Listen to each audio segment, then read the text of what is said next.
네, 반갑습니다. 네, 방금 소개하신 지용군입니다. 제가 저희 목회데이터 연구소 아마 다 아실 텐데 처음 시작할 때 이게 되게 한국교회 중요할 것 같고 이런 기능이 교회에 없었으니까 제 인생의 마지막 스테이지를 하면 한국교회에 기여하자 싶어서 제가 갖고 있는 달란트니까 그래서 이걸 하려고 했는데 이제 후원이 필요하잖아요. 그래서 저희 과 선배님이세요. 그래가지고 그래서 김 목사님께 찾아가서 나좀 후원 좀 해달라고 이렇게 부탁을 했는데 굉장히 크게 도움 주셨어요. 아마 하나복 김홍 목사님 없었으면은 저 연구소가 태어나지 못했을 것 같습니다. 네. 오늘은 하나복 소형교회 그 소형교회 조사를 하고 일반 소형교회들 조사하고 그다음에 이제 하나복 교회들 같이 비교해서 어떤 차이가 있는지 그런 것들 좀 해봤습니다. 네. 보겠습니다. 잘 뒤에서는 안 보시겠지만 잘 말씀드릴게요. 성도들 조사하고 이제 목회자 조사 두 그룹을 같이 했는데 성도들은 일반 50명 미만 지금 우리나라 전체 한국교회 전체 50명 미만의 전체 교회가 전체 교회 중에서 한 60% 정도 되고 있어요. 네, 그렇게 되고 있는데 그러니까 굉장히 많죠. 50명 미만의 소형교회 출석 성도들 400명. 그다음에 하나복 네트워크 하나복의 50명 미만의 소형교회 교인들 69명. 그다음에 목회자는 소형교회 담임 목사님 300명. 그다음에 일반 교회죠. 300명. 그다음에 하나복 네트워크 하나복 교회 목사님들 64명인데 사실은 저희가 처음에 기대했을 때는 그 목사님들은 64명이면 그래도 괜찮은 숫자인데요. 성도들은 더 많이 해야 되거든요. 근데 성도들이 64명 목사님이 응답하셨는데 성도들은 69명이니까 목사님이 이제 응답을 하시고 친한 성도한테 한두 분한테만 이 설문 링크를 보내셨나 봐요. 그러다 보니까 그분들이 교회의 어떤 헌신도나 충성도가 높으신 분들일 거잖아요. 그러니까 이 성도들 69명 데이터가 굉장히 튀어요. 그래서 그러니까 이게 이게 어떻게 보면 샘플링 에러인데 그래서 그냥 랜덤하게 부르시면 좋은데 그러지 않아서 그래서 좀 제가 오늘은 그런 데이터는 다 제하고 그래도 의미 있는 데이터만 몇 개만 좀 말씀드리겠습니다. 그래서 오늘은 그 성도들 데이터들 비교한 거 그거 좀 말씀드리고 주로 목회자들 대상 조사한 거 말씀드리고 그다음에 저희가 아마 한국교회 트렌드 2016 책 보신 분 계시겠지만 그 안에 강서교회라는 주제를 하나 넣었습니다. 강서교회에서 몇 가지 중요한 것들 좀 말씀드리도록 하겠습니다. 네. 먼저 일반 소형교회 교인들하고 그다음에 하나복 교인들 소형교회 똑같이 50명 미만에 보니까 비교해 보니까 확실히 하나복 교회가 젊어요. 보시면 30, 40대 비율이 높고요. 그다음 일반 소형교회는 45.5니까 노인들이 많습니다. 45.5% 이렇게 노인들이 많고 이게 지금 그 우리나라 전체 교회가 지금 많이 좀 노인들이 많아지는 그 고령화가 되고 있어서 근데 어쨌든 지금 소형교회가 대형교회보다 노인들이 더 많아요. 그렇게 되고 있거든요. 근데 그런 측면에서 보면은 하나보면 굉장히 좀 30, 40대 상무사원 중심의 그런 교회들이다 이렇게 일단 파악이 됩니다. 그다음 신앙 단계도 보면은 신앙 단계는 1단계가 굉장히 1단계는 구원의 핵심도 없고 그런 사람들이고 4단계는 교회 중심이고 하나님 중심으로 살려고 하고 이렇게 사람들의 신앙 단계를 이렇게 구분해서 그 그룹핑을 해봤더니 일반 소형교회는 일반 교회들은 1단계가 22%쯤 되는데 하나복은 2%밖에 안 된다. 이렇게 3%밖에 안 된다. 물론 이제 아까 제가 좀 전에 말씀드린 대로 하나복 교인들 응답한 분들이 굉장히 신앙이 높은 사람들일 수 있겠지만 어쨌든 하나복이 좀 더 일반 소형교보다는 좀 그래도 신앙이 좀 깊은 사람이 많다 이렇게 좀 볼 수 있겠고요. 이건 잘 안 보시겠지만 잠깐 이번 이제 교회별로 좀 봤습니다. 이게 데이터가 중요한데 이거는 그야말로 하나복 목회자들하고 일반 교회 목회자들하고 아주 정확하게 비교해서 볼 수 있는 건데 보시면요 일반 교회는 60세 이상 노인분 그 고령 목회자들이 한 19% 되고 하나복은 5%쯤 됩니다. 그러니까 거의 뭐 한 4배 차이 나니까 확실히 하나복 목회자들이 좀 더 그 뭐 50대 50대 목사님들이 많다 이렇게 볼 수 있겠고요. 그리고 저희가 데이터 분석을 해보면 목회자들이 담임 목사님이 60세가 넘어가잖아요. 그러면 교회가 잘 안 움직여요.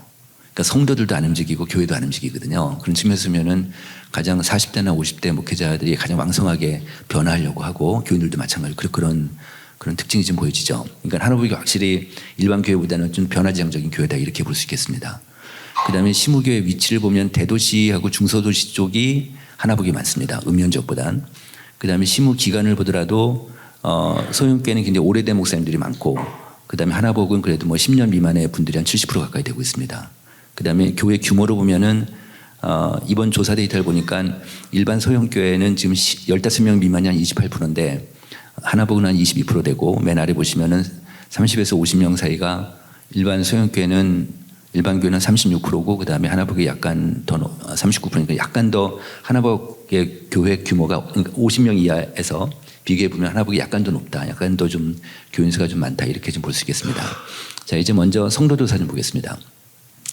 이 교회 출석하는 이유를 일반 교회하고 하나복 교회하고 비교를 해보니까 하나복이 딱 두 가지가 튀어요. 하나는 뭐냐면 신앙적으로 성장할 수 있을 것 같아서 하고, 그다음에 교회가 지향하는 가치가 좋아서. 그러니까 지금 하나복 교인들은 물론 이 응답한 분들이 하나복에 대해서 굉장히 충성도가 높은 사람들이긴 하겠지만, 그래도 이렇게까지 큰 차이 난다는 거는 하나복 교인들의 일반적인 특성들이 보인다는 건데, 현재 교회 출석하는 이유가 교회 가치예요. 이거 확실하게 이렇게 나타나고 있습니다. 그러니까 목사님도 그런 계속 교회 가치, 밸류를 중시하고, 그러니까 하나복의 가치가 있으니까 이걸 계속해서 강조하는 게 확실히 보여지고 있습니다. 네. 그리고 요즘은요, 기업도 기업 가치 있잖아요. 그러니까 가치 경영이라고 그러는데, 가치를 지속적으로 강조하고 우리 회사가 이 방향으로 간다, 이렇게 계속해서 강조하는 교회들이 하여튼 어떤 방법을 통해서 계속해서 직원들한테 그 가치를 심어주는 교회들이, 그런 회사들이 매출이 좋아요. 그렇게 되고 있습니다. 네, 그러니까 하나복이 좀 그런 방향으로 가고 있다, 이렇게 볼 수 있겠습니다. 그다음에 이제 하나복 교회 이제 만족하는 비율을 물어봤더니, 그러니까 만족도를 물어보고 만족 이유를 물어봤어요. 그러니까 만족 요인이 가장 중요한데, 예를 들어서 일반 교회들 있잖아요. 일반 교인들한테 조사해 보면 교회 만족도를 물어봐요. 그리고 만족 요인을 물어보면 가장 이 만족도하고 만족 요인의 차이 나는 그 상관도가 높은 그 변수가 주차장이 나와요. 그러니까 교회 어떤 설교나 그런 거보다 주차장 요인이 되게 요즘 한국 사람 되게 크니까 그런 거거든요. 여기서 보면 만족 이유를 보면 뭐가 나오냐면, 지금 소형교회보다는 하나복이 교회의 분명한 비전과 방향성을 가지고 있다. 우리 교회가 내가 우리 교회 만족하는 이유가 가치라는 거죠. 가치 때문에 내가 우리 교회 좋다, 이렇게 보는 거고, 그 다음에 이제 됐나요? 네. 그 다음에 이제 제가 원으로 친 걸 보면 성경 교육, 제자 훈련 등 신앙 훈련이 체계적으로 잘 제공된다. 그 다음에 오른쪽 보시면은 소그룹이 활발하고 유익하다. 이런 측면이 하나복 교회의 이제 만족 요인인데, 이걸 다 이렇게 한번 정리를 해보면 우리 교회가 가치가 굉장히 좋고, 그다음 제자 훈련이 잘 돼 있고, 그다음 소그룹이다. 이런 세 가지 특징들이 하나복의 만족 요인입니다. 그러니까 이건 뭐냐면, 지금 우리 여기 오신 분들 중에서 이 세 가지를 주로 하실 텐데, 이게 약하신 분들은 이걸 강조해야 되는 거죠. 그러니까 이게 약하신 분들은 이걸 계속해서 강화시키는 게 되게 중요하겠다, 이렇게 보실 수 있겠습니다. 그다음에 소형교회 장점이 뭐냐 물어봤더니, 하나복 교인들이 특이하게 딱 튀어나오는 게 뭐냐면 성경 공부나 신앙 훈련이 더 밀도 있게 이루어진다. 그러니까 지금 전체적으로 흐르는 게 뭐냐면, 이 지금 그 목사님 의견도 그렇고 성도들도 그렇고 일반 교회들하고 하나복 교회하고 가장 큰 차이가, 제 눈에는 제가 딱 분석하면서 보니까 하나복은 교육이에요. 교육이 강해요. 그러니까 그 교육이라는 건 성역 공부, 제자 훈련이죠. 제자 훈련이나 성역 공부들이 훨씬 일반 교회보다는 훨씬 더 그 강하게 그 드라이브를 걸고 있다. 이런 것들이 보여지고 있습니다. 네. 그리고 목회 철학이나 비전 교육, 그러니까 교회에서 그 교회가 목사님의 목회 철학이나 비전을 교육을 얼마나 잘 시키냐 이렇게 물어봤더니, 정기적으로 반복한다는 비율이 소형교회보다는 거의 2배 가까이 높습니다. 그러니까 그만큼 이 비전에 대한 가치 교육이 굉장히 잘 되고 있다, 이렇게 볼 수 있겠습니다. 네. 또 됐네요. 네. 그다음 이상적인 교회가 뭐냐 이렇게 물어봤어요. 소형교회 교인들은 예배가 살아있고 감동적인 교회, 이게 되게 특이했는데, 소형교회 일반적인 교회들은 예배가 살아있고 감동적인 교회, 예배가 되게 중요시했는데, 근데 하나복은 예배보다는요 성도 간의 진정한 사랑과 교제가 있는 교회, 이렇게 나와요. 그러니까 좀 달라요. 그러니까 일반 교회들은 이상적인 교회가 예배인데, 하나복 교인들은 소위 소그룹이에요. 소그룹 중심으로 돼 있으니까. 그래서 교인들 간의 진정성 있는 그 사랑과 교제가 강하다, 이렇게 볼 수 있는데, 그런데 지금 우리나라 교인들 중에서 일반 교회들, 뭐 큰 교회든 작은 교회 상관없이 30대, 40대 3040들 있잖아요. 3040들이 교회 원하는 건 뭐냐면 영적 서비스를 원하지 않아요. 이 사람들은 뭘 원하냐면 진정성 있는 관계 교제 이걸 원하거든요. 이게 지금 하나복하고 딱 그러니까 하나복이 좀 30, 40대가 많을 텐데, 그러니까 그런 것들하고 좀 같이 연결되는 것 같습니다. 네, 그다음에 이번에 소그룹을 물어봤습니다. 소그룹은 이제 목회자들한테 이건 이제 목사님한테 물어본 거예요. 목사님 교회는 지금 소그룹 하고 있냐 물어봤더니 하나복이 한 81% 정도. 근데 하나복인데도 한 20%는 응답자 중에서 안 하는 교회도 있어요. 그래서 이 교회는 어떤 교회인지, 네, 그래서 그 잘 좀 본부에서 좀 훈련을 잘 시키셔야 할 것 같습니다. 네, 그래서 하여튼 그 일반 교회보다는 하나복이 훨씬 그 소그룹을 잘 하고 있는데, 매주 모인다는 비율도 보면은 근데 이제 요즘은 교회들이 사람들이 소그룹을 잘 안 하려고 그래요. 지금 한국계 전체적으로 보면 소그룹 하는 교인들이 정기적으로 하는 교인들이 한 20%밖에 안 돼요. 그 정도로 소그룹 안 하거든요. 그 이유가 뭐냐면 우리나라 한국인들은 그 인간관계를 줄이고 싶어요. 사람들이. 그러니까 이제는 동창회 같은 게 잘 안 돼요. 지금 시대는. 그러니까 소수의 몇 사람들하고 친하게 지내고 싶어하고 다 인간을 줄이고 싶어하고, 또 하나 뭐냐면 느슨한 인간을 좋아하거든요. 그러니까 깊은 관계가 아니라 느슨한 인간관계를 좋아해요. 그러다 보니까 교회에서 느슨한 인간관계를 좋아하는 게 뭘까요? 사역하는 거예요. 사역하는 건 자기 고백 안 해도 되잖아요. 자기 뭐 고민들 얘기 안 해도 되니까.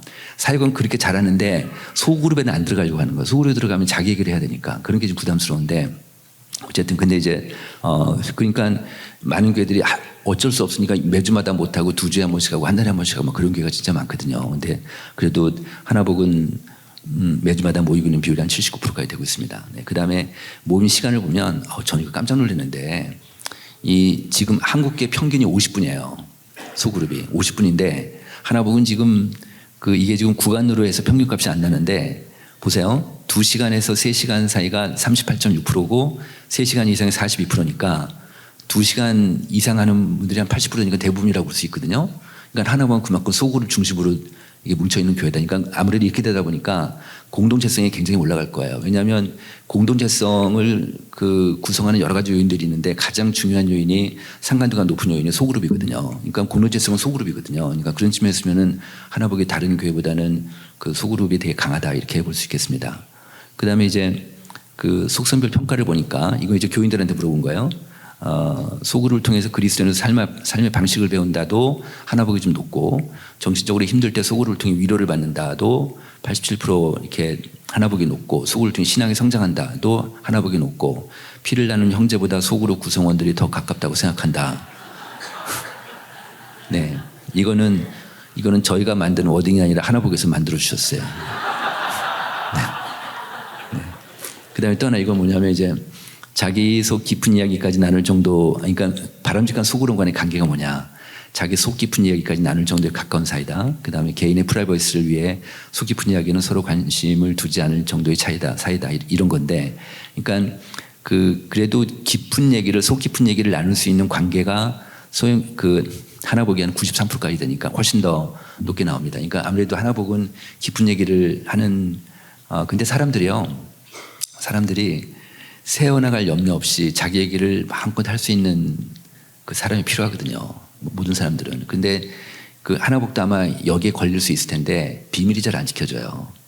이 문제는 소그룹이 잘 안 되는 이유가 한국 교회가 비밀이 잘 안 지켜져요. 자기가 예를 들어서 자기가 그 우울증 환자인데, 그렇다 사람들한테 자기가 무슨 몸이 아프다, 무슨 육체적으로 아프다면 사람들 얘기해서 기도해달라고 하지만, 그렇지만 정신적인 그런 질환을 갖고 있는 사람들 얘기 못 하잖아요.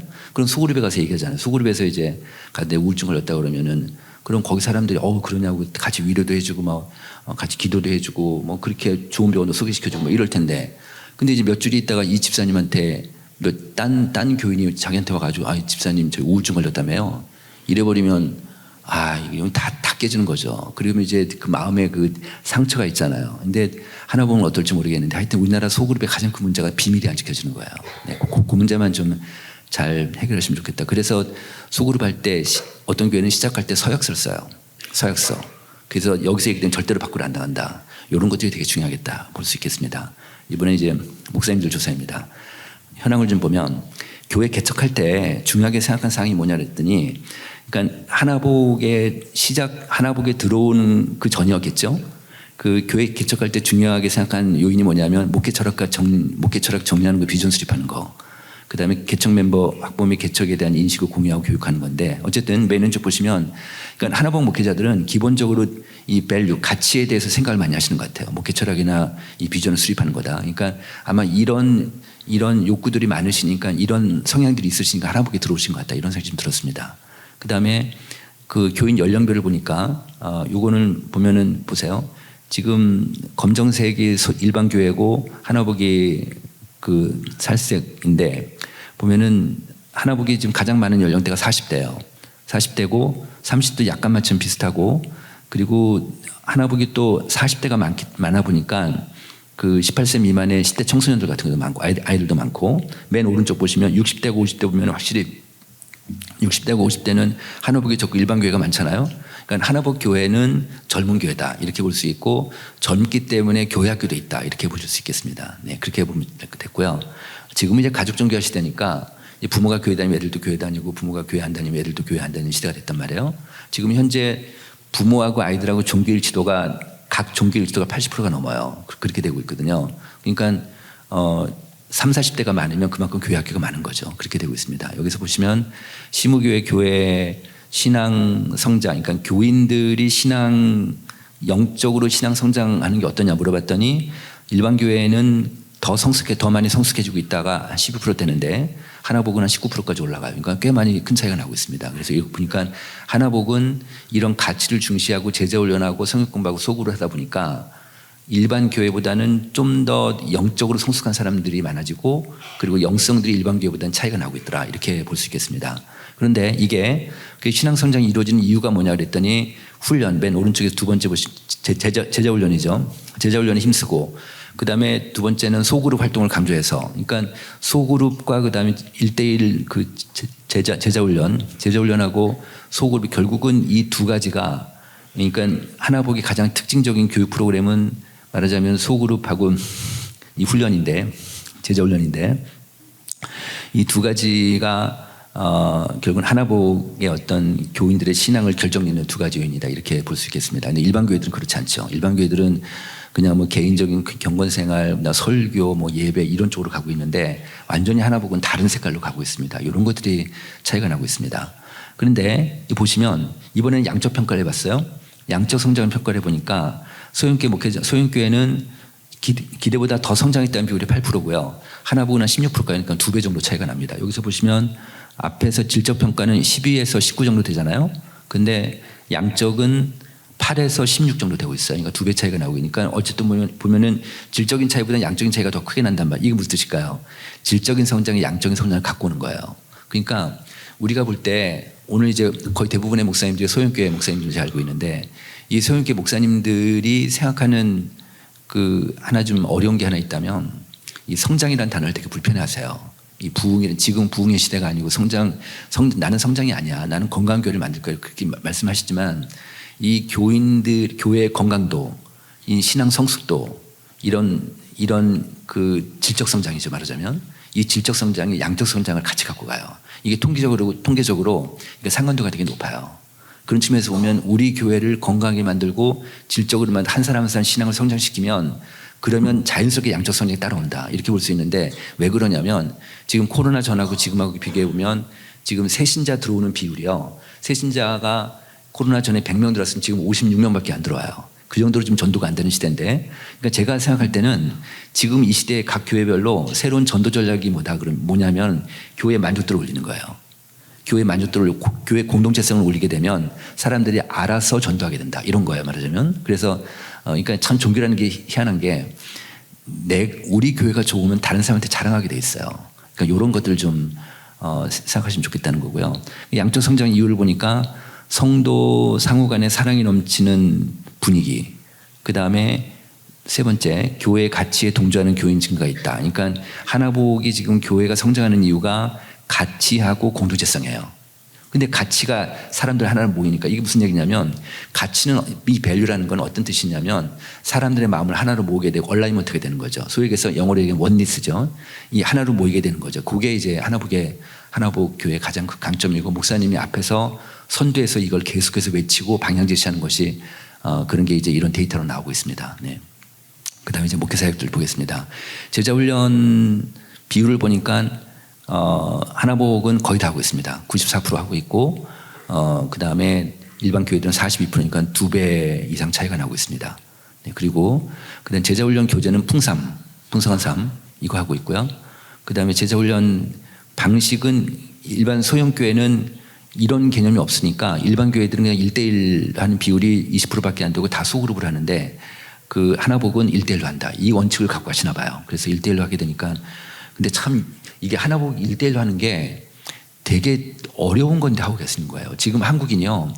1대1로 하는 게 되게 힘들어요. 1대1로. 일반 교회에서 1대1 못하는 게 아예 엄두도 못하는 거가 1대1로 진짜 어렵거든요. 제가 그 한국 기독실험이나 CBMC 활동을 하고 있거든요. 미국 CBMC는 1대1이 되는데요. 한국은 1대1이 안 돼요. 1대1이 사장들끼리 1대1 하는 게 너무너무 어려워요. 이거 일반 교인도 그렇거든요. 근데 지금 하나복은 1대1로 하고 있다니 제가 깜짝 놀랐습니다. 네. 그래서 이런 것들을 어쨌든 잘 유지하시고 어떻게 버티시고 이렇게 좀 가시면 좋을 것 같습니다. 네. 그다음 제자훈련 양육 담당자는 이것도 되게 틱이 있는데 보세요. 일반 교회들은요. 왜냐면 이제 그 소형교회니까 일할 사람들이 없잖아요. 소형교회 목사님들 중에 가장 힘든 게 뭐냐. 일할 사람이 없으니까 혼자 다 하시는 거거든요. 혼자 그냥 일주일에 무슨 그냥 혼자 청소 다 해야지. 등 하나 나가면 등 고쳐야 되지. 시설 고쳐야 되지. 이렇게 맨날 바쁘다 보니까 제가 그 소형교회 목회자들하고 같이 미팅을 해보다 보면 이분들 하신 얘기가 세상에 주일 설교 준비할 시간도 없다는 거예요. 그 정도로 바쁘시다는 거예요. 이것저것 다 하다 보니까.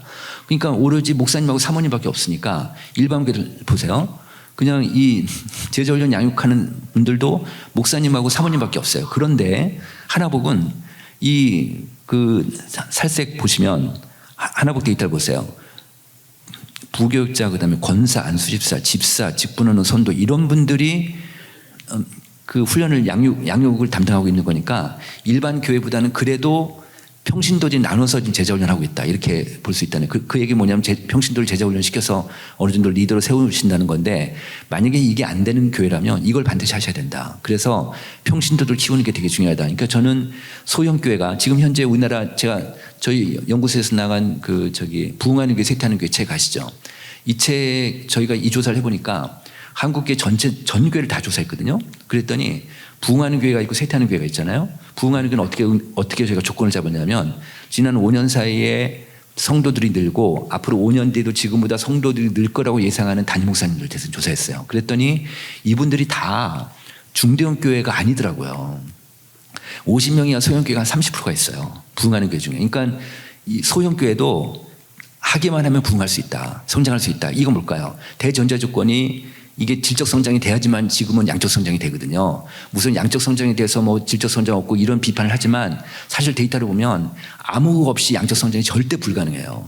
그러니까 교회 안에서 이 영적 성장이 돼야지만 질적 성장이 돼야지만 양적 부흥이 되니까 그런 측면에서 보면은 이 전 성도들이 이 리더를 키워서 그들이 이 교회 사역을 맡아서 목사님의 오로지 그 목양만 할 수 있도록 그런 시스템을 가는 게 되게 중요할 수 있겠다. 그 허들만 넘으면 되겠다. 이런 생각이 드는 거죠. 네. 그래서 제자훈련을 통해서 전도한 경험이 있느냐 성도들이 그랬더니 이거는 전혀 없다가 하나복이 더 많아요. 일반 교회보다. 그러니까 제자훈련을 하는데 전도에까지는 하나복이 좀 안 갖는다는 느낌이 들었어요. 이게 제가 이제 왜 이걸 이달에서 되게 좀 의아하다 했는데 한번 생각을 해보니까 일반 교회는 제자훈련을 거의 안 한단 말이에요. 안 하는데 하는 교회는 그 사람들이 전도하게끔 이제 끌고 나가는데 그 사람들이 핵심 멤버들일 테니까 하나복은 이게 일반화된 프로그램이니까 이게 몇 사람만 하는 게 아니라 다 시키고 막 그러니까 그래서 이런 현상이 나타나긴 하겠지만 그래도 제자훈련을 통해서 전도하는 비율이면 거의 76%까지 되니까 거의 다라고 볼 수 있겠습니다. 네. 그 다음에 문서화된 비전이나 사명 선언문이 있느냐 이게 되게 중요한데 이 문서화된 게 없는 교회들이 꽤 많아요. 그러니까 보면 일반 교회들은 한 30% 정도 없는데 하나복은 88% 정도 있다. 그래도 하나복 중에서 10개 교회 중에 1개 교회는 세상에 문서화된 것도 아직 준비가 안 돼 있다. 이렇게 볼 수 있겠습니다. 혹시 그러니까 여기 오신 분들 중에 10명 중에 한 분은 아직 안 되셨다고 보면 꼭 만드세요. 네. 네. 그 다음에 목회 철학하고 비전 이런 이제 문서화된 걸 있으면 그냥 액자 쓰게 만들면 안 될 거 아니에요? 그러니까 이거를 목회 철학하고 이제 이거를 계속 알려야 될 테니까 알리는데 이게 특이한 게 또 뭐 일반 교회들은요 설교로 전달하고 뭐 강의나 뭐 그다음 뭐 교육하고 이런 것들인데 이거 그러니까 설교는 거의 비슷한데 하나복의 특징이 뭐냐면 강의나 워크숍을 통해서 그다음에 새신자들에게 또 교육하고 문서로 교인들에게 배포하고 교회 홈페이지에 싣고 이런 활동들이 일반 교회보다 하나복이 더 높은 거예요. 그러니까 이 목회 철학과 비전이 있으면 이 가치잖아요. 가치를 액자 쓰고 있는 게 아니라 하나만 목회자들은 무슨 방법을 할 수 있는 방법 모든 동원해서 다 하고 있다 이렇게 좀 보실 수 있겠습니다. 그런 것들이 좀 나타나고 있습니다.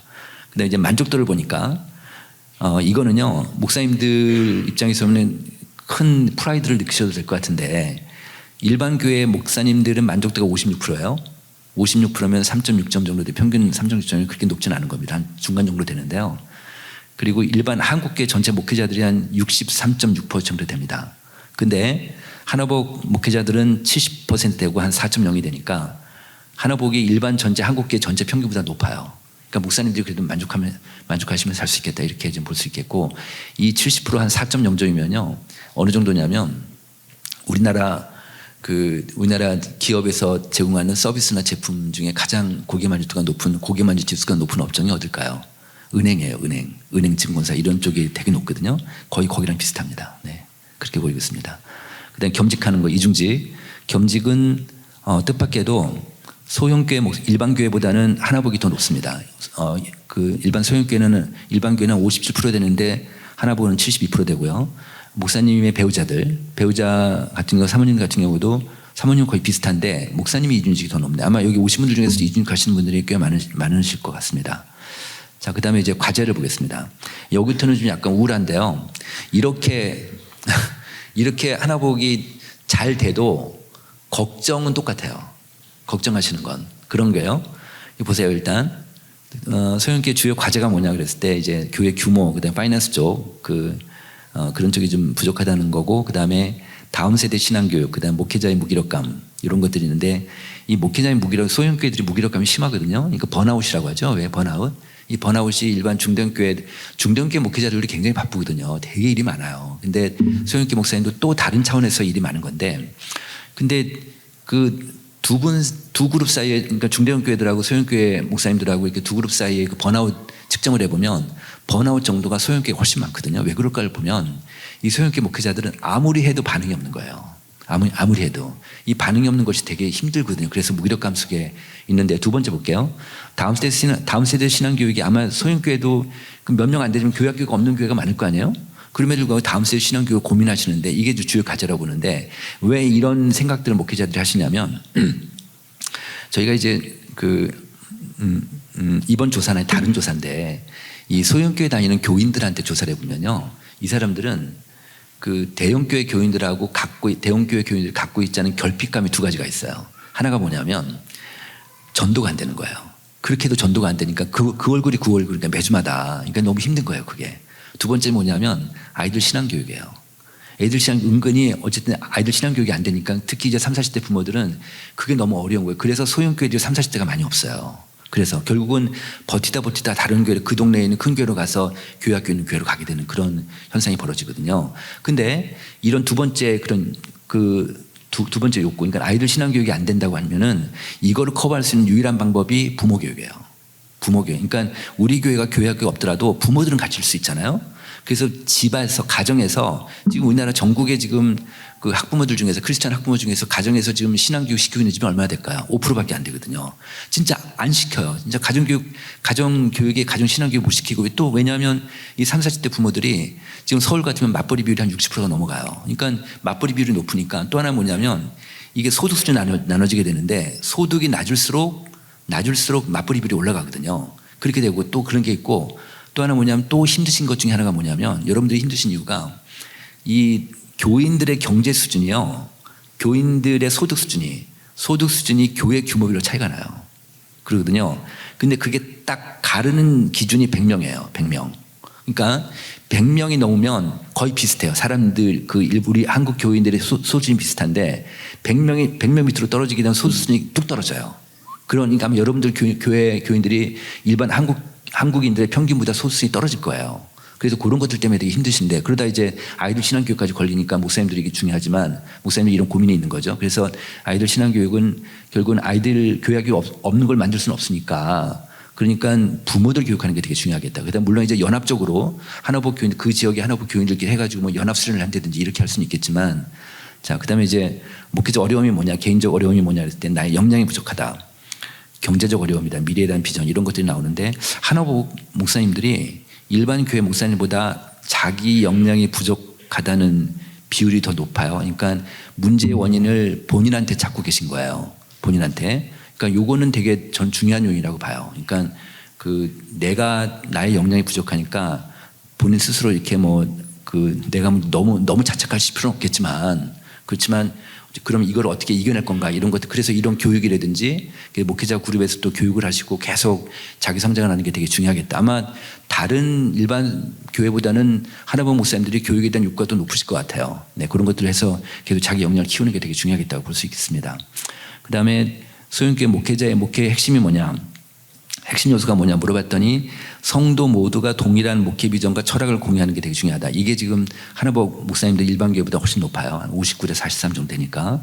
그다음에 이제 리더 양성 훈련을 통해서 리더 양성하는 거 이런 것들이 이제 이런 것들이 더 높게 되는데 어쨌든 전체 소형교회 핵심이 뭐다? 그러니까 비전과 리더 양성이다. 비전과 리더 양성이다. 그러니까 이 많은 교회 목사님들이 사람이 없어 일할 사람이 없어서 계속 힘드는데 어쨌든 이런 제자훈련 프로그램을 갖고 제자훈련 시켜서 일꾼을 키우는 게 되게 중요한 소형교회 핵심이고 이걸 통해서 그 다음 단계로 테이크업하는 것이다 이렇게 볼 수 있겠습니다. 하여튼 모든 성도들이 하나된 비전을 다 바라볼 수 있는 예를 들어서 북극성이죠. 북극성.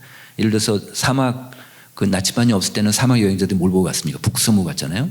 그러니까 전 교인이 바라보는 북극성이 하나 있어야겠다. 그런 것들 목사님이 지속적으로 강조시키는 게 되게 중요할 것 같고 그다음에 제가 여기서 하나 말씀드리고 싶은 거는 그 경영학의 아버지 피터 드러커 책 읽어보신 분 계실지 모르겠습니다. 피터 드러커 책이 굉장히 많은데 그분이 비영리 경영이라는 책을 썼어요. 그 책 안에 보면 제가 이제 저 연구소 시작하면서 그 책을 읽어봤거든요. 비영리 경영 쭉 읽어보니까 그분이 하는 얘기가 뭐냐면 비영리는 교회도 비영리잖아요. 비영리는 A부터 Z까지 교육이라고 그래요. 교육이다. 지속적으로 교육시키는 게 되게 중요하다. 근데 하나복이 좀 교육적으로 가고 있으니까 그런 측면인데 교육이 그만큼 중요하다. 이렇게 교인들한테 지속적으로 하여튼 한 곳을 바라볼 수 있도록 정말 지겨울 정도로 교육하시는 게 되게 중요하겠다. 자, 미래 보겠습니다. 자립도는 일반 교회보다 하나복이 더 떨어져요. 그렇게 인식을 하고 계십니다. 인식이니까 객관적인 지표는 저희가 모르지만 응답한 결과를 보면 하나복이 38대 31로 약간 떨어지고 있습니다. 이렇게 교회 만족도도 높고 하지만 아직까지 우리 교회가 자립이 안 됐다는 비율이 높게 나오고 있습니다. 그 다음에 또 하나는 뭐냐면 목회를 너무 힘드니까 목회를 중단할 고민을 한 적 있냐 물어봤더니 일반 교회가 41% 그 다음에 하나복이 44%.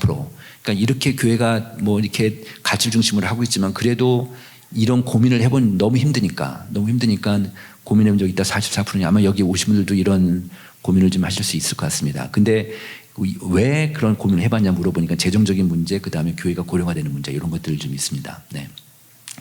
그러면 그 위기가 시무교회 존립의 위험이 닥칠 것 같은 시기가 언제냐고 물어봤어요. 그런 이제 그 고민해본 사람들한테 목사님들한테 물어봤더니 평균이 일반 교회는 10년이고 하나복은 8년이에요. 하나복은 좀 더 그러니까 저는 어떻게 보면 이런 데이터를 보면서 하나복 목사님들이 좀 더 현실인식 여기 강한 것 같아요. 그러니까 일반 교회보다는 하나복 목사님들이 좀 더 현실인식이 좀 강하다 이런 느낌이 들었는데 어쨌든 8년 정도이면은 우리가 좀 어려워지지 않겠냐 이런 생각을 하시는 거예요. 근데 이런 말이 있어요. 제가 여기서 이렇게 하나 말씀드리고 싶은 거는 예상되는 위기는 현실화되지 않는다 이런 말이 있어요. 예상되는 위기는 현실화되지 않는다. 그러니까 위기를 예상할 수 있으면 그 위기를 예상할 수 있으면 그 사회적 주체들이 미리 대응하기 때문에 예상대로 안 간다는 거예요.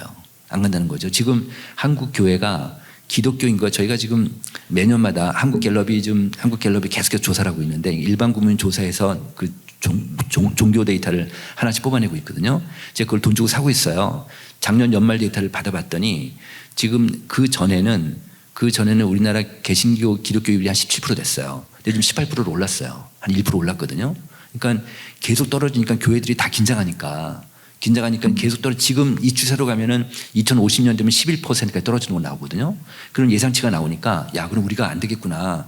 미리 한국교회라는 굉장히 큰 사회적 주체인데 미리 각 교회별 대응하다 보니까 오히려 더 오르는, 그러니까 코로나 때 떨어진 사람들이 다시 오르는 이런 현상이 지금 요 한 1년 사이에 지금 벌어지고 있습니다. 그래서 우리도 예상 8년에 우리가 문 닫을 수 있을지언정 그럼 우리가 어떻게 대응해야 될지 이걸 잘 대응하시면 좋을 것 같고, 저는 하나복이 제가 하나복 회원은 아니지만 하나복이 하나의 그 대안이 될 수도 있겠다. 여기서 한번 잘 해보시면 분명히 이런 위기를 좀 이겨나가실 수 있을 것이다. 이렇게 생각이 듭니다. 네.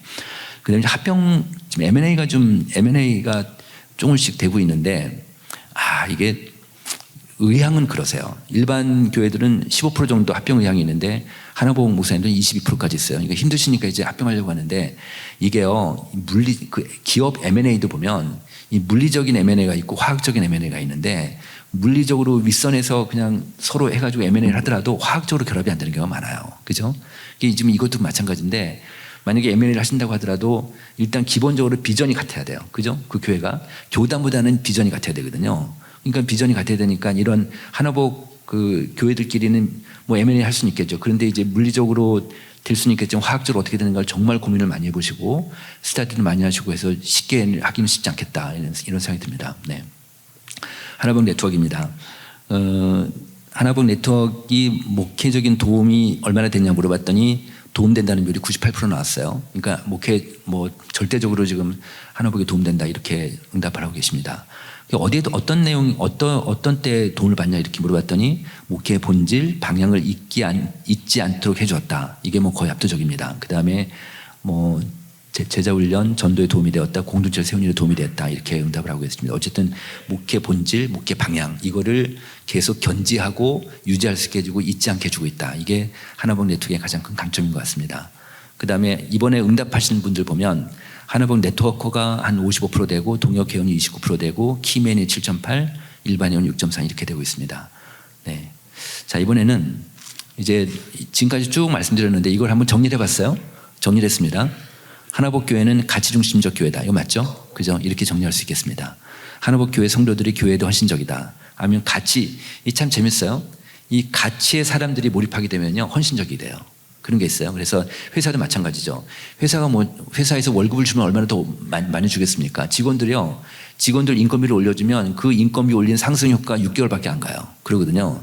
그러니까 더 이상은 의미가 없다고. 그러니까 이 가치를 심어주는 게 그만큼 중요하거든요. 그래서 모든 경영자들이 그 회사 가치를, 직원들한테 가치를 어떻게 심어줄 건가, 이게 되게 큰 관심사죠.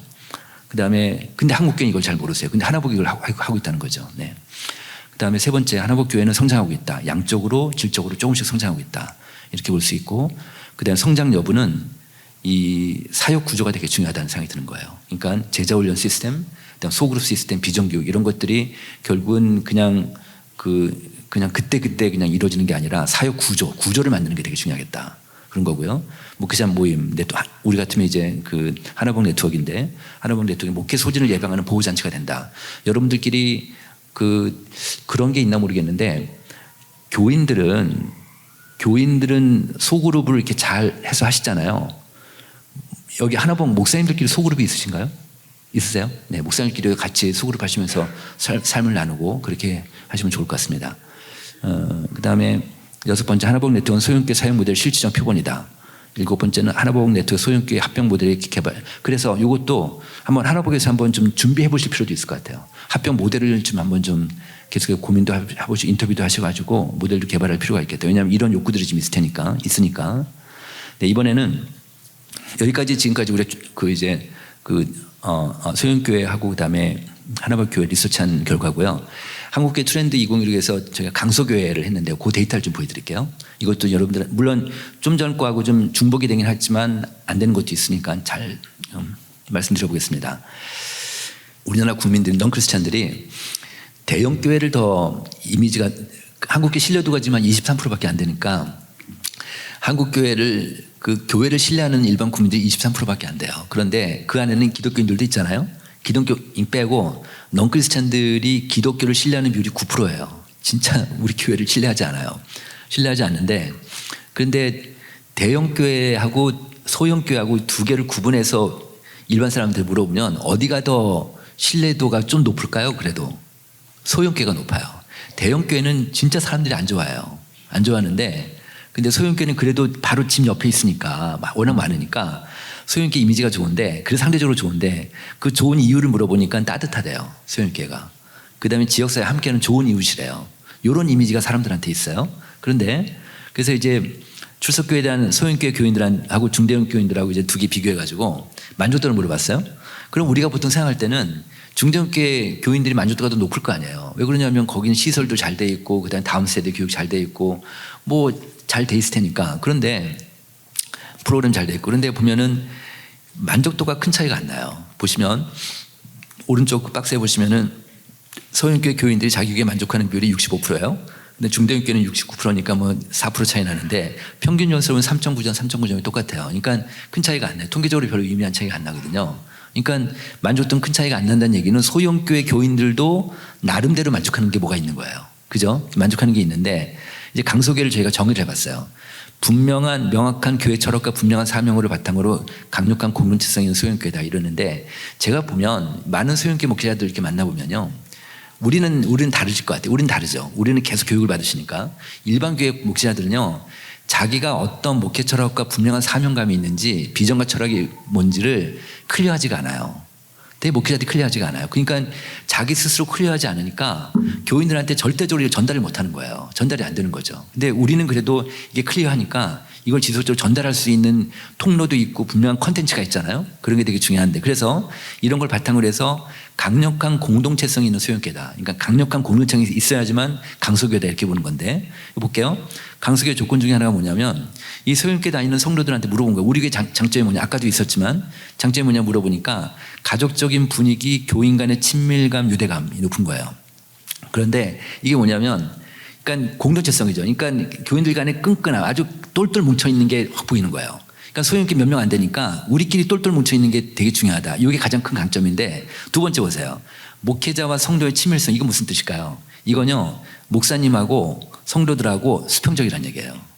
이게 소형교회 몇십 명 안 되더라도 목사님의 위에서 군림하는 교회들이 있어요. 그거 절대 그러면 되게 힘들어져요. 지금은 교회 성장할 때 보면 부흥하는 교회들 보면 제가 아까 말씀드렸던 부흥하는 교회 특징을 보면요. 목사님이 권위주의 카리스마틱한 그런 교회들은 잘 성장이 안 돼요. 지금은. 오히려 목사님이 민주적이고 수평적인 목사님들이 오히려 더 부흥하는 그런 성향을 보이고 있는데 두 번째는 이거예요. 그러니까 교인들이 똘똘 뭉쳐있는 가운데 목사님이 나이가 어떻든 간에 상관없이 그 안에 쑥 들어가는 거예요. 제가 한 달에 한 번씩 그 소형교회 50명 이하 소형교회 목사님 6명을 제가 그룹 코칭을 하고 있어요. 한 달에 한 번씩 모여서 계속 그분들하고 이제 계속 미팅도 하고 또 제가 갖고 있는 지식 그다음에 제 아는 네트워크 통해서 또 강의도 하고 이렇게 하면서 이제 계속 하고 있는데 한 1년 한 8개월 정도 했는데요. 이 중에서 한 교회가 성장을 하고 있어요. 한 교회가 성장을 하고 있는데 제가 이분들하고 처음 만날 때 한 40명 내 지금 한 50명 되는 교회가 있어요. 어쨌든 그렇게 성장하고 있는데 이 교회를 가만히 옆에서 보니까 이 목사님이 이 교회가 굉장히 교인들이 똘똘 뭉쳐 있어요. 똘똘 뭉쳐 있는 목사님이 그 속에 쑥 들어가는 거예요.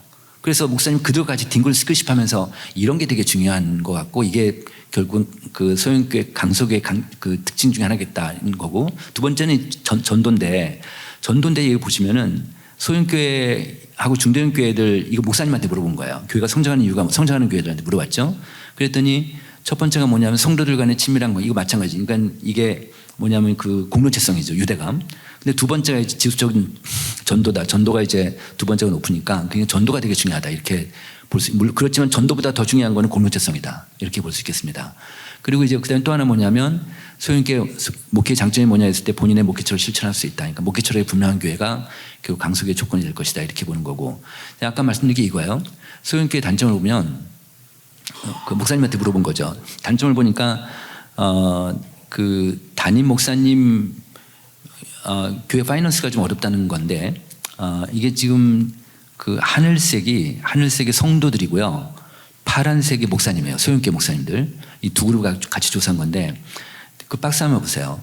담임 목사 사역 부담이 너무 큰 거예요. 그러니까 성도들은 주중에 몇 명 안 되니까 다 일터 나가고 오로지 목사님 혼자 일해야 되니까 그냥 혼자 다 일을 하시니까 그만큼 되게 어려운 건데 두 번째 보시면 마찬가지로 교회 봉사자가 적은 거잖아요. 그러니까 뭘 맡기고 싶어도 사람들이 다 안 나오니까 맡기지 못하니까 이런 어려움을 겪고 있는데 저는요 이 소형교회가 여러분들 다 그런 욕구들이 있으시잖아요. 지금 내가 만약 30명이다, 50명이다 그러면 이거를 조금 더 우리 성장해서 좀 더 교인들이 좀 많아지고 교회가 좀 활발해지고 분위기 좋아지고 이런 걸 다 원하시잖아요. 그래서 우리 되는 건데 저는 이 부분을 해결하지 않으면 아까도 물론 일반 교회보다는 그래도 하나법 교회들이 그 성도들한테 좀 위임하게 되고 성도들이 그래도 많이 사역을 하는 거가 보여졌어요. 근데 어쨌든 이거를 어쨌든 2단계를 넘어가지 않으면 어렵다는 건데 예를 들면 이런 거예요. 제가 볼 때는 저는 목회데이터 연구소 하기 전에는 그냥 일반적인 조사회사 사업을 했어요. 그러니까 저는 사업가죠. 그러니까 그래서 제가 제 소개를 안 저는 이제 학교를 졸업한 한국갤럽이라는 여론조사 회사에 들어가서 거기서 조사 전문가로 계속 컸죠. 그러다 이제 제 회사를 창업을 했는데 우연한 게 제가 회사를 팔았어요. M&A를 했어요. 근데 제가 이제 회사를 팔면서 계속 그 프로세스를 보니까 회사 사는 사람이 회사 살 회사를 고르는데 조건들이 몇 가지 조건이 있는데 가장 중요한 게 뭐냐면은 그 회사, 그러니까 살 회사의 CEO 변수예요. 그러니까 사장이 어떤 사람이 되게 중요하잖아요. 근데 사장이 일을 잘하고 사장이 역량이 있는 회사가 가치가 높은 게 아니에요. 아니고요. 뭐냐면 그 회사 사는 사람이 바이어 입장에서 보면 그 사장이 빠져도 이 회사가 잘 가는지가 되게 중요해요. 그럴 거 아니에요, 그죠? 회사가 빠져도 이 회사가 매출이 잘 유지가 되고 직원들이 이탈하지 않고 이게 되게 중요하니까 그러니까 그 사장이 얼마나 직원들한테 인파워링을 했는가 권한이 임을 하고 그가 없어도 회사가 잘 돌아갈 수 있도록 만들어야 되잖아요. 이런 거예요 말하자면. 그러니까 이런 측면에서 보면은 그 사장 변수가 중요하단 말이에요. 그러니까 근데 중소기업들이 가치가 올라가지 않는 게 사장이 혼자 다 하거든. 사장이 혼자 일을 다 하거든요. 자기 실무 다 하니까 그냥 앞에도 못 보고 회사가 어떻게 가는지도 모르고 그냥 그달 매출만 하고 이러다 보니까 더 이상 크질 않는 거예요. 그러려면 결국은 권한임을 하고 사장이 그 실무에서 빠져나와야 되거든요. 저는 목사님이 그러셔야 한다고 봐요. 그러니까 소형교회 목사님들이 결국 2단계 저 박스 2개 이거를 이겨내지 않으면 결단코 위로 올라가지 못한다. 이런 생각이 드는 거예요. 그러니까 어떻게 이제 교인들을 제자훈련시키고 지금 우리 하나법 교회는 다 그런 시스템이 돼 있으니까 프로그램이 돼 있으니까 그래서 한 사람을 설득해서 제자훈련시켜서 그 사람들이 교회 로열티를 확 올리게 해서 그 사람들이 이제 알아서 주중에도 교회 나와서 사역할 수 있게 해서 목사님이 거기서 빠져나와야 이런 데 교육도 하시고 그다음에 계속 사람도 만나시고 목양하시고 그러면서 교회 비전 제시하시고 이렇게 하는 것이 결국은 좀 더 그 나은 방법이 아니겠는가 이런 생각이 좀 들었습니다. 네. 그다음에 강소교의 조건 중에 하나 또 뭐냐면 이제 소형교회를 긍정적으로 생각하는 이유 이런 건데, 그러니까 소형 긍정적으로 생각하는 그 비교롭게 아까 말씀드린 거죠. 좋은 이웃으로 보인다. 그러니까 강소교회는 뭐다? 교회 문턱이 낮기 때문에 지역사회 지속적으로 소통하는 게 되게 중요하다. 이런 것들이 좀 중요한 요인이 되겠습니다. 마무리하겠습니다. 아까 제가 말씀드린 그 부흥하는 교회하고 쇠퇴하는 교회 책을 냈는데 이 책은 어떻게 낸 거냐면 지금 코로나 이후에 그래도 부흥하는 교회들이 있을 것 같은 거예요. 아무리 어려워도. 그래서 실제로 제가 만나본 목사님 중에서 부흥하는 교회들이 있거든요. 근데 그 교회들의 특징들이 몇 가지 제 눈에 보이는 이거를 개량화시키면 좋겠다. 통계적으로 좀 만들어서 통계적으로 좀 측정해서 이게 좀 발표되면은 한국계 목회자들한테 도움이 되겠다 싶어서 이 조사를 하게 된 거예요. 이 조사를 했는데 어떻게 했냐면은 지난 5년 사이에 교인 수가 줄고 앞으로 5년 뒤에도 지금보다 더 교인 수가 줄어들 거라고 예상하는 전국의 담임 목사님 160명을 찾았어요. 그 다음에 지난 5년 사이에 교인 수가 늘고 앞으로 5년 뒤에도 지금보다 더 늘 거라고 예상하는 전국의 담임 목사님 160명을 찾았어요. 그래서 이 두 그룹별로 각각 해당되는 교인들을 500명씩 샘플링을 해서 총 1320명을 조사를 했더니 조사 결과 제가 딱 받아봤더니 조사 결과가 같은 한국 땅에 사는 사람들이 만나 싶을 정도로 완전히 다른 세계 사람들인 거예요. 그래서 제가 이제 가장 중요한 것만 오늘 말씀드려볼게요. 저희가 문항이 한 60문항 정도 되는데 60문항을 쭉 조사하고 나서 맨 마지막 문항을 뭘 물어봤냐면 부흥하는 교회 목사님들한테 목사님 앞에서 부흥하신다고 했는데 쭉 응답을 하셨는데 목사님 교회가 부흥한 가장 결정적인 이유 2가지만 체크해달라고 그랬어요. 그래서 첫 번째가 예배와 설교였어요. 두 번째가 교인 간의 친밀한 교제와 공동체 의식이고 세 번째가 수고를 활성화했어요. 근데 재밌는 게 뭐냐면 오른쪽에서 두 번째 보세요. 전도가 꼴찌에서 두 번째예요. 되게 역설적이지 않아요? 그러니까 교회가 부흥하는 이유가 전도가 아니라는 거예요. 전도가 아니고 예배하고 그 다음에 공동체성 소그룹 이렇게 얘기하는 거예요. 근데 이 두 번째, 세 번째는요. 아까 제가 말씀드린 대로 공동체성은 교인과는 친밀한 교제, 공동체 의식은 여기에 가장 영향을 주는 변수가 소그룹이에요. 그러니까 소그룹하고 공동체성이 굉장히 상관도가 높거든요. 그러니까 두 개, 물론 이제 사역, 소그룹을 삶을 나누지 않더라도 사역을 굉장히 활발하는 교회도 이 공동체 의식이 강해요. 그렇지만 어떤 소그룹이라고 본다고 하면 결국 예배와서 여기는 대그룹이잖아요. 그 다음에 이 소그룹하고 하니까 결국 이 부흥하는 게 두 가지 축은 뭐예요? 대그룹하고 소그룹이거든요. 이렇게 나오는 거예요. 근데 제가 이 데이터를 보면서 제가 말씀이 하나 생각이 난 거예요. 그러면 제가 소름이 끼쳤는데 이 말씀 보세요. 아마 여러분들이 이 말씀 많이 활용하실 텐데 사도행전 2장 말씀에 초대교회 모습이죠. 날마다 마음을 같이하여 성전에 모이기 힘쓰고 이건 대그룹이잖아요. 그죠? 그 다음에 집에서 떡을 떼며 기쁨과 순전한 마음으로 음식을 먹고 하나님을 찬미하며 그러니까 집에서 떡을 떼면 이건 소그룹이잖아요. 그러니까 사도행전의 초대교회 원형이 초대교회 그 DNA가 대그룹하고 소그룹을 잡고 갔잖아요. 그죠? 이런 건데 지금 현대교회가 이렇게 개인주의적인 성향이 쑥 들어와 있고 영성도 지금 개인화되고 있고 그리고 세속주의가 이렇게 들어왔음에도 불구하고 이런 교회임에도 불구하고 지금 현재 부흥하는 교회들은 초대교회처럼 대그룹하고 소그룹을 끝까지 버티면서 잡고 가는 교회들인 거예요.